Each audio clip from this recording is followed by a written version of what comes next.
এই মাইরিয়েছে। কানে দেখোস না? দেখা হাঁটতে পারস না তোরা? রাস্তায় চোখ দেখোস না তুই? সব তো দোষ। তোরা যাওয়ার সময় দেখে যাবি না? মানুষের রাস্তা দেখোস না? আজকে হবে গোবরের ঝোল দিয়া ভুড়ি চচ্চড়ি সু। এইটা কি নিয়ে এসেছিস রে তোরা? তোকে ভিজাইলো কেডা? আর কেডা খাচুনি ভিজাইছে। এইবার ভুড়ির ভিতর থেকে টাটকা গোবরের ঝোল বাইর করে একটা পাত্রে রাখতে হবে। বজ্জাত মাতারি, তোর একটা শিক্ষা দিতেই হইব। এইবার ভুড়িতে কড়াই দিয়া পানি দিয়া বড় একটা ঢাকনা দিয়ে ঢাইকা সিদ্ধ করতে হবে। কঠিন প্রতিশোধ নেওয়া হবে আজকে।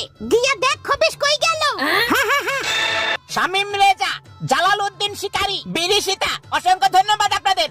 ডাইলা দে এইয়ো। ওই হারামি দাঁড়া, মোবাইল আমার শেষ। মোবাইলে জরিমানা দিয়া যা। গোবরের ঝোল, কিছু সবজি কুচি